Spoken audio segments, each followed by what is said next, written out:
Hello, Greg. I don't see you on the camera.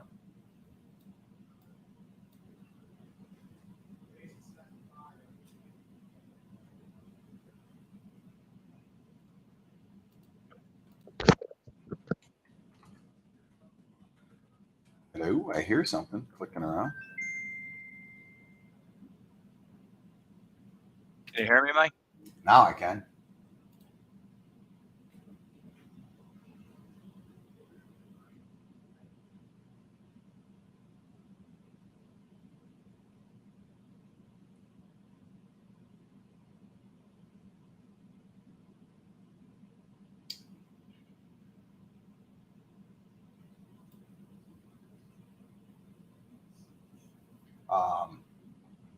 Hey, Greg.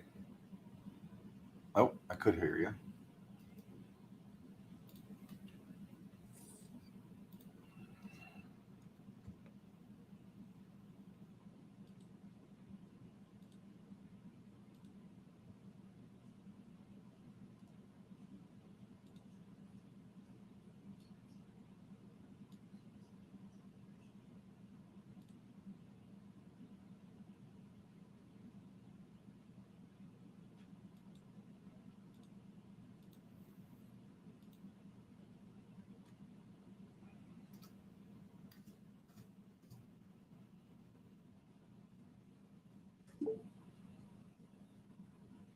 There he is.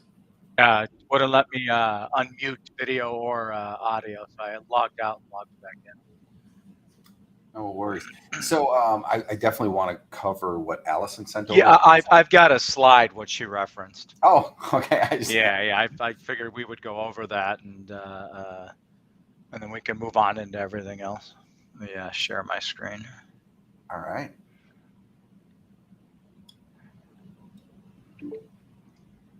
So how are things going? Good. Just watching crude get annihilated again today. So whatever goodwill, literally just gets annihilated in an hour and a half's worth of trading. So it just, there's going to be pressure on commodities, and can lumber continue to separate itself out? I was surprised with the commodity fund short liquidation last week. I think that was a gift as far as seeing SEP trade up to 750. Yeah, yeah, right. Anyway, why don't we kick this thing off? We're a couple minutes after noon.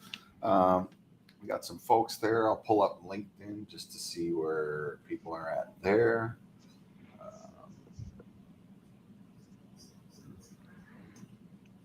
There's that. Let's see what I got here. Go live. Oh, yeah, we got 14 people there. All right, let's go. Let's do it. Good deal. Hello, everybody. Hello, Mike. Hello. So, yes, let's start this off. Let me get this into slideshow here. Hang on 1 second. Let's go this way. Yeah, and I'm going to try to make it a little bigger here. There we go. Oh, no, that covers some of it up. I guess we'll go back to here. So we made some statements that were not entirely correct last week. And thankfully, our good friend Allison from the CME group called us or sent us an email to help clarify. And we really appreciate that. So let's start out with number one. The existing lumber futures contract daily price limit structure will not change. And actually, you know what's interesting, Greg? Allison made a comment to me that when you do the percentage of the price, because they're at two different delivery points, right, the limits would never be the same anyway, because the prices were going to be different. Right. No, and I think that's a great point that, just so everybody's aware, the existing legacy contract is still going to be FOB Prince George. The new contract's going to be FOB Chicago. So you're going to have the market figure out pretty quickly what that adder is to get you freight to Chicago. Is it $85? Is it $92? Is it $98?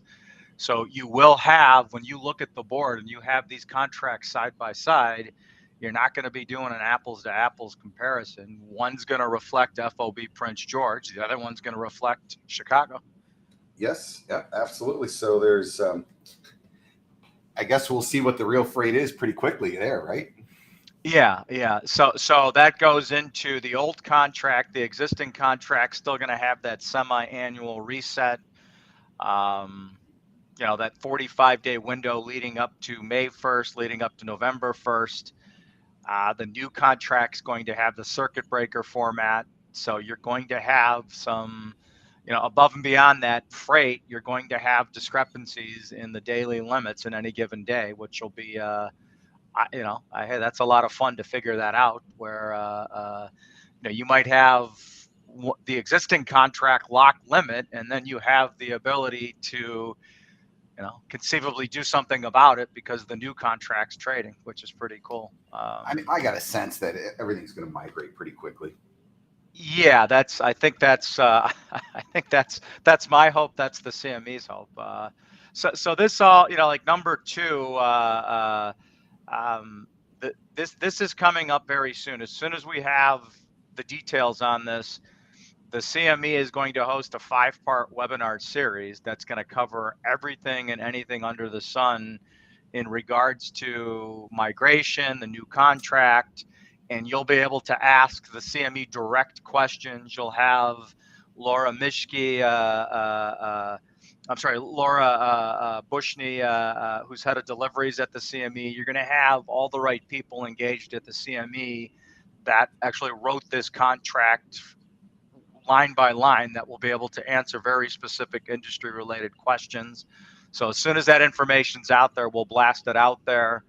And then the last thing that Allison wanted us to, even if 100% of these contracts migrated to the new contract, you would need a special circumstance where they'd have to get CFTC approval to delist the existing legacy contract. So it can happen. It's probably unlikely to happen. So the reality is the existing contract trades through May of 2023, and you're going to have side-by-side markets with the hope that everything from the existing migrates to the new contract. And yeah, realistically, the open interest drops to zero. Trading will halt in a contract, not because the CME says it. It just, there will be no participation. Yeah, and the other neat thing, Mike, this past week, and he's reached out to all the brokers. There's a market maker within the CME that the CME's contacted, in a very similar capacity to what you used to do, where he trades multiple markets from butter to milk to some of the larger markets like soybean oil. He does a lot of delta neutral trading. His firm does, to where they go in and legitimately make markets, add liquidity to markets in options and futures. So that's exciting that the CME's already begun that process, to where, instead of hoping, they're going to do everything in their power to kind of give liquidity to this market from the get-go. Perfect. Yep. Sounds great. Let's jump. This is all just old stuff from last week. So the big thing, over the last 5 days, lumber's back in the winners column here, where we're up. And again, this doesn't reflect, I think this is as of yesterday's close, but lumber is up 4% over the last, this would have been through yesterday's close. The big one here is natural gas. And then this is the other one that I wanted to point out, the US dollar index. And, this goes into the next chart, and this just kind of gives an overall perspective on commodities. And crude oil today is getting annihilated, where WTI crude is well under $100. We're at $96. We're within $1 of retesting the recent low. Brent crude is back in that dollar area now. So, my big takeaway when you look at all these markets, again, here's lumber, but lumber is a basket, it's another commodity in a basket of goods. And the big takeaway is you've definitely had a topping out in commodities. Here's copper, gold, the grain markets, crude oil, and a lot of this is a direct result of a strengthening U.S. dollar. And this is, probably by design, that you, in order to control inflation here, you strengthen your dollar.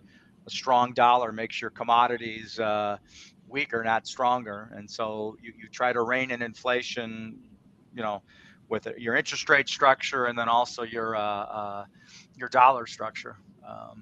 So I got a little commentary on this as well, and I'm starting to just tease out what I think on this. But there's a big issue in Europe right now with power, and much of Europe's power comes from natty gas. You read my mind, Mike. Okay. Yeah, this is just amazing. So you can see the complete detachment of U.S. natural gas versus Europe natural gas here. And just look at euros a megawatt hour. Look at the cost in U.S. natural gas, which is down here, versus what it costs in their version of natural gas, their European natural gas, obviously, which is a significant byproduct of Russia. It's pretty staggering. I mean, this chart just jumps out. Well, and this is reflected in the strong dollar. Um, Europe is heading towards a major recession. Right now, they are trying to limit their electricity use so they can fill their natural gas storage for the winter months. I mean, they have a potential catastrophe on their hands if they don't have enough natural gas to actually run the heat plus electricity in the winter. And this is, in my opinion, part of Russia's play to force their political agenda. Absolutely. Yeah, no. So and that's, just so geographically here, obviously there are huge swaths of this, North America, the U.S. that don't necessarily have to heat or have very minimal heating related costs. And then geographically, you get into heating oil in the Northeast, where you've got natural gas, you've got heating oil. There are multiple ways. In Europe, I want to say something like 85% of Western and Eastern Europe are heated with natural gas. Electricity made from natural gas. Yeah, exactly. That, yeah, yep. Now, why does this matter? I think it's really important. If Europe gets thrown into a massive recession, they're not going to be building a lot of homes. The lumber producers over there are still going to want to produce, right? Run. They're going to be shipping wood to the U.S. So now you've got the combination of a strong U.S. dollar and a weak European takeaway. We could see the Eastern Seaboard get flooded with wood, and the initial reaction to the whole Soviet Union thing in Ukraine was that, we're not going to get any fiber out of the Russia. That's going to reduce the number of European imports coming to the States. And what I'm kind of teasing out right now, it's interesting. It could be the exact opposite. We could see a flood of European wood hit the United States. Yeah, no, I think it's it's very fluid, and what we think is obvious today doesn't necessarily become that obvious, especially if they do go into a hard recession, or if Russia just cuts them off 100% and plays hardball. And the other part of this is, the reason energies are down today is Asia, China is re-implementing COVID type strategies again, where you've got complete fear of lack of demand globally now, kind of weighing heavily on whatever supply constraint issues exist with crude oil and energies, heating oil, RBOB, unleaded gas. The market, and I'm going to jump around today, but let me find this. This is a funny chart. Not funny in the sense that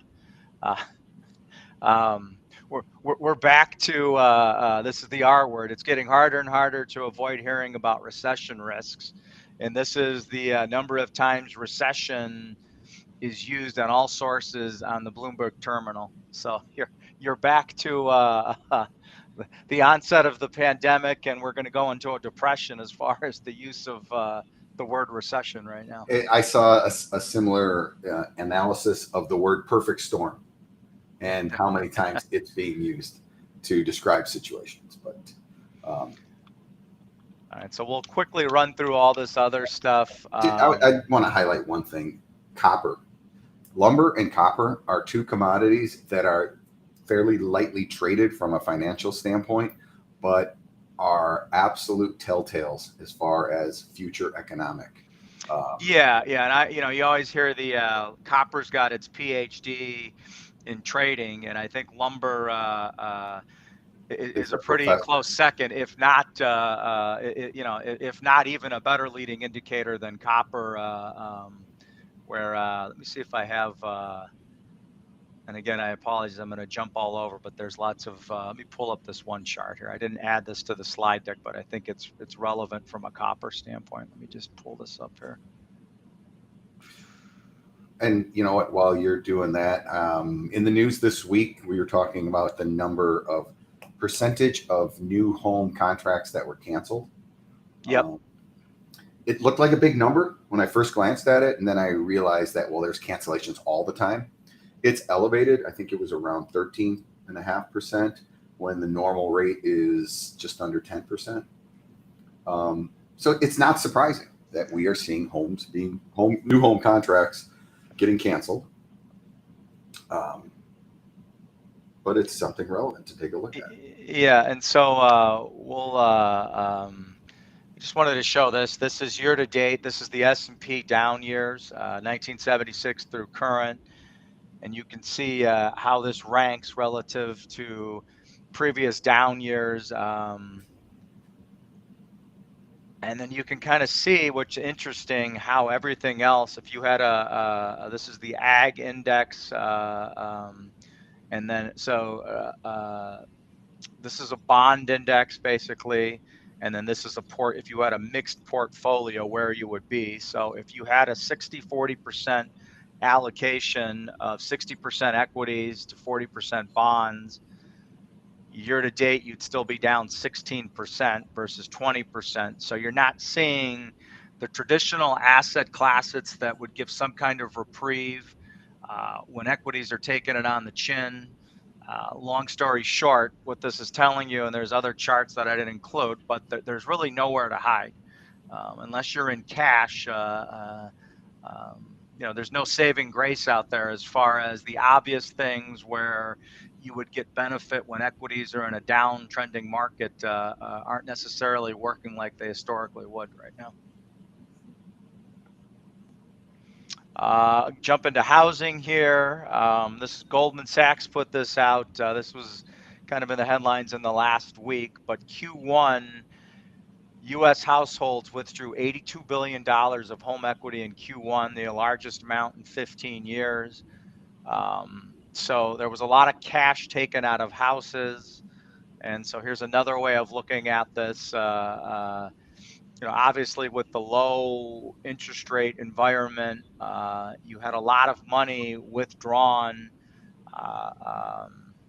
which goes into people's pockets one way or the other. So, that's the one benefit of, so even though mortgage, so you have, the blue line is housing asset valuation, and then the red line is mortgage debt. Even though you have increasing mortgage debt, basically higher now than 2007, 2008, 2009, you can see from a valuation standpoint, houses are well valued. And, again, going back to this, you've had a massive pullout of equity out of people's homes and into their pockets, which, again, hopefully gives people a buffer as far as we've talked about personal consumption and then personal savings, where, again, if you've been the beneficiary of home ownership, you've gotten to take full advantage of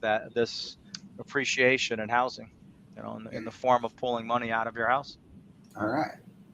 So This was another good one.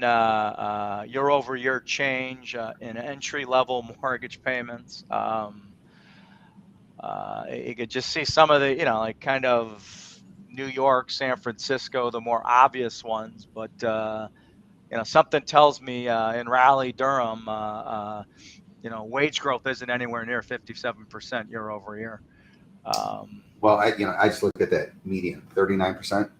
Yep. So if your mortgage was 1,000, your entry level mortgage was 1,000. Now it's 1,400. Yeah. It's a big deal. 400 in a month. That's a big deal. And so, this is another great one that just shows interest rate volatility, mortgage rate volatility, and you can see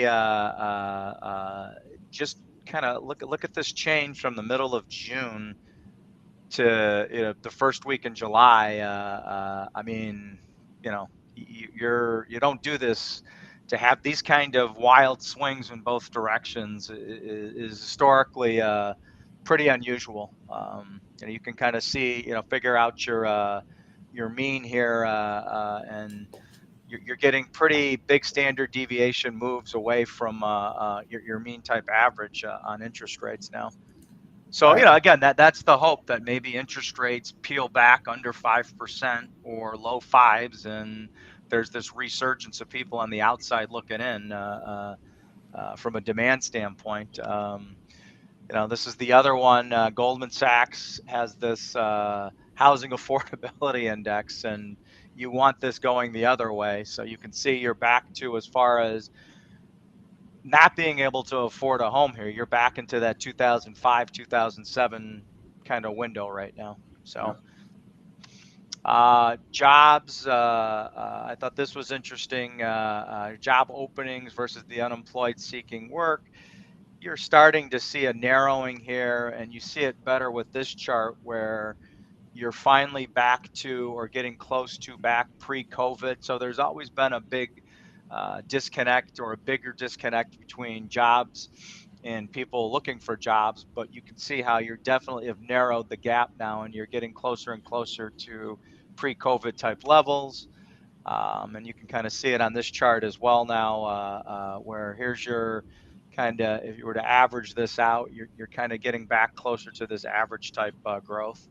Okay. We did that. So let's jump into lumber. Make sure I didn't miss another. Let me do one more chart here. I ended up having to buy a car. I've got a 15-and-a-half-year-old and a 17-year-old, and this just, like, again, the idea of inflation, new cars versus used cars. It's pretty amazing. Who can afford to buy a car? What kills me is the used car right now payment is the same as the new car payment was 3 years ago. Yeah, no, I drive a Toyota 4Runner, and legitimately, my payment is today, I don't know if I could afford it if I had to buy it again today. No, for sure.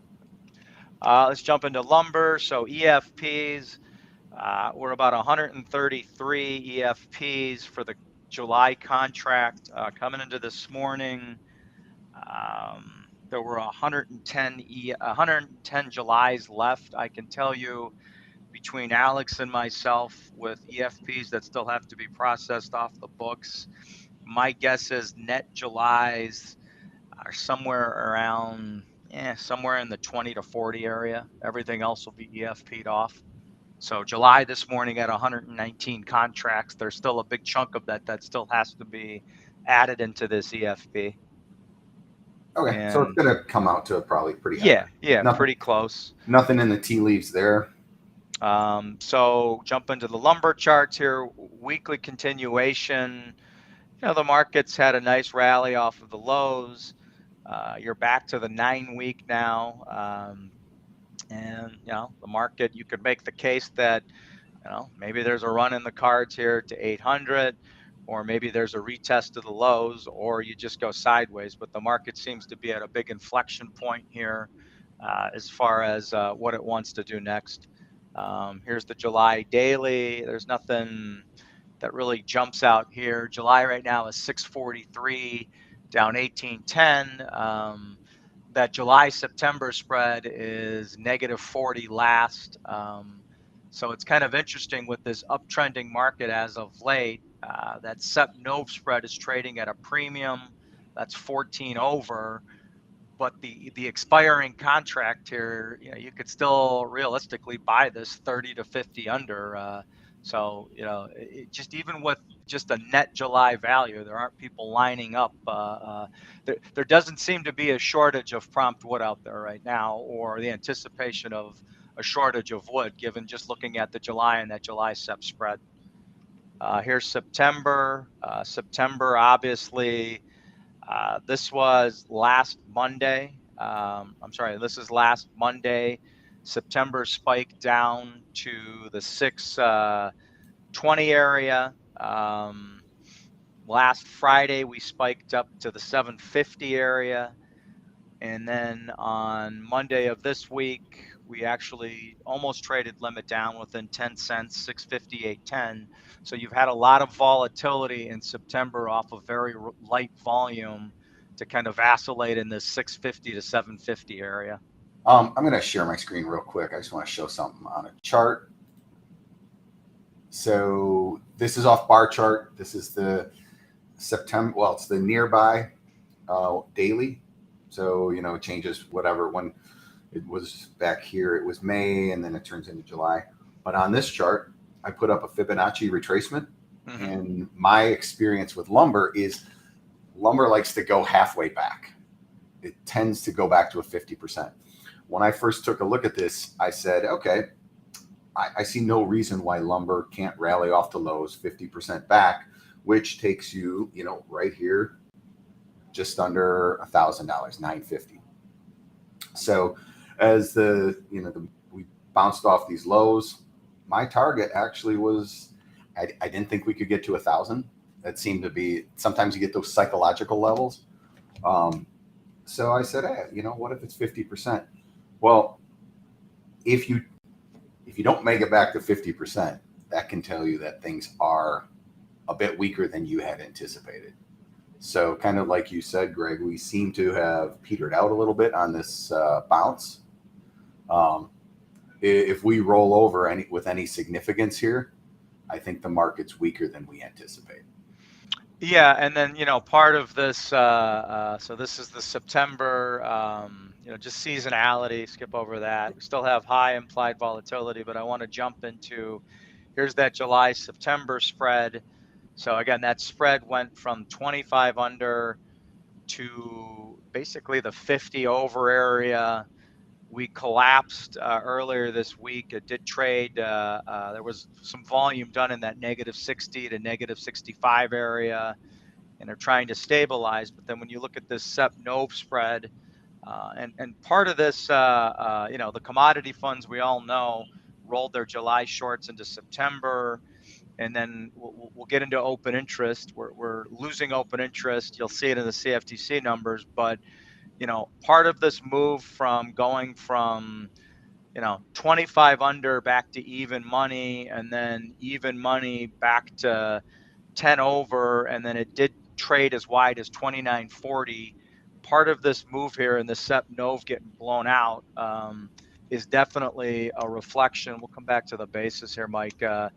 But I just want the CFTC numbers, managed money, surprisingly, given all the headwinds out there, you technically were able to trigger out some of these commodity fund shorts that literally just rolled their position from July into September. And for whatever reason, they definitely helped fuel that move.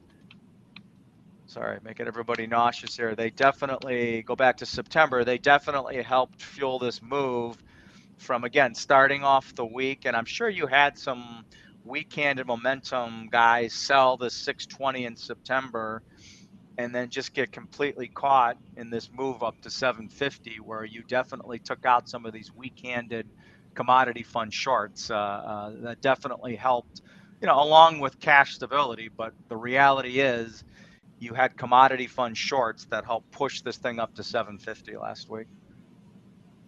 Yeah, and if you go back to the the SEP Nov, I'm sorry, SEP, July SEP spread.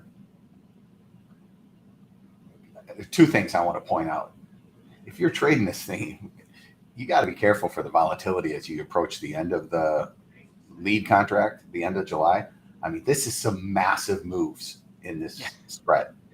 Yeah. And it's a fundamental change in thought, meaning, here at the beginning of this, where it last peaked out, I have my mouse over top it. I know you can't see that. But the belief was that the July contract had more strength, that people wanted wood right now, that they were, short their current cash position. Well, it dove. The reality was the business was pretty much covered at hand, and they were covering business into the future, this third quarter, late fall or early to late fall needs. Yeah, no, and I think the other thing, Mike, I know we talk about the spreads, and you might not want to trade the spreads, but I think it's critical to help understand that spread relationship, that forward curve of futures, but also the spread relationship. And this should at least throw caution in the wind that we have an expiring contract this week in July, and it's at a big discount to where, I'm always skeptical. You still have July expiration ahead of us here this week, and somehow September is this leading indicator of what life is going to be like in September. I'm always skeptical when lumber tries to think that far ahead. That's usually a recipe for getting in trouble, where I'm more inclined to think, what's cash doing, what's front month doing. And I know September is technically the front month, but July's still on the board. If you need the wood, you can still conceivably buy July.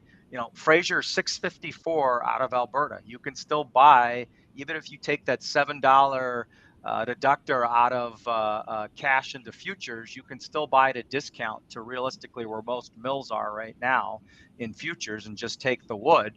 But obviously, all the EFPs out there right now are, all that stuff's already on the books. I don't have a lot of people giving me orders to buy July on some big pullback here. So it's tough to get overly excited about the September contract, and you see it in the SEP Nov. Too many things have to go right to kind of look at September as some kind of leading indicator of what lies ahead. I think you want to stay grounded in, when you look at the forward curve here, where's physical cash, where's the actual month going off, and do you deserve to be at these premiums? And okay, maybe you do, but be very careful in thinking when you look along this curve. And we saw this to the downside, that this is a leading indicator of what pricing is going to be for this time frame. I think you want to be careful there. And just when you look at this, all this tells you that there's a cost to carry of ownership the further you go. And it doesn't necessarily mean that prices have to be at these levels come November, come Jan, come March. This just reflects, at the end of the day, this reflects the bear market structure. This is a cost of carry structure where nobody really wants the prompt wood, so to speak. Very few people are concerned about finding immediate needs right now. Where it's one of those things where I don't want to, when we talk about the spread structure and the curve structure, it's important to understand what kind of structure you're in. And right now, as much as the market doesn't like it, we're in this bear market structure. Yeah, I mean, theoretically, you go back to that chart, you could put a Nov March spread on, and when it comes time to expire the Nov, EFP it for something, and you've got $70 of basis already built in. Yeah, absolutely. And I think that basis component of this, here's a rolling weekly average of basis. Again, you still have even with July on the board, and again, this was as of yesterday's close, but you still have a negative basis here. And then when you look at, okay, here's September, cash is trading, and again, this is as of yesterday's close, but do you deserve to have this basis? And what this tells me anyway is be very careful in looking at the strength along the curve in SEP and NOV as to what has to happen. That's your cost of carry. And at the end of the day, like you said, if this market doesn't, again, we talked about this inflection point. If you don't have that breakout to the upside, well, with these premiums and futures relative to cash, you could just as easily see that collapsing structure and give back this basis in the Now, back months relative to cash. there is a reality to this. You buy wood in July, trying to store it for 4 to 6 months, you've got problems. Yeah, no, So, and that's kind of why these back months have been bid up, because you can at least lay off the risk. Absolutely. So, open interest, this is as of Friday, July 1st. Total open interest 2265. Fast forward to yesterday, you're just over 2,000. There's not that, you can't account for everything in July. Again, go back and look at September 1640. Look at November 304. Okay, November's built out, but that September contract, again, the commodity funds that rolled from July into September, you see it in the CFTC numbers. The weak-handed shorts have gotten pushed out here on this move to 750. Once that buying subsided, you kind of settled back down to reality here, where again, September, we raced up to just south of 750 on Friday. And then yesterday, basically on the open, it took 60 cars to go back down to 658.10. So there's lots of volatility in the market right now. Yep. And then I just wanted to, Madison's put this out. People are always asking what are the shutdowns, and I thought this was pretty good recap of what shutdowns are going on right now and to what extent, at least the ones that are public. Well, and here's something I'd like to show. I'm going to share my screen, get yours off of there. So this is from Timber Online. And what you have is a chart of the softwood lumber imports into the U.S. So this doesn't account for any domestic lumber. In the first 5 months of the year, lumber imports are down 7%. The majority of that is made up of Canada being down almost 10%. Obviously, we get most of the wood from Canada. But we have a falling market in the first 5 months of the year and a falling volume imported. Those two don't add up to a strength, a strong market. Yeah, great point, Mike. Yeah.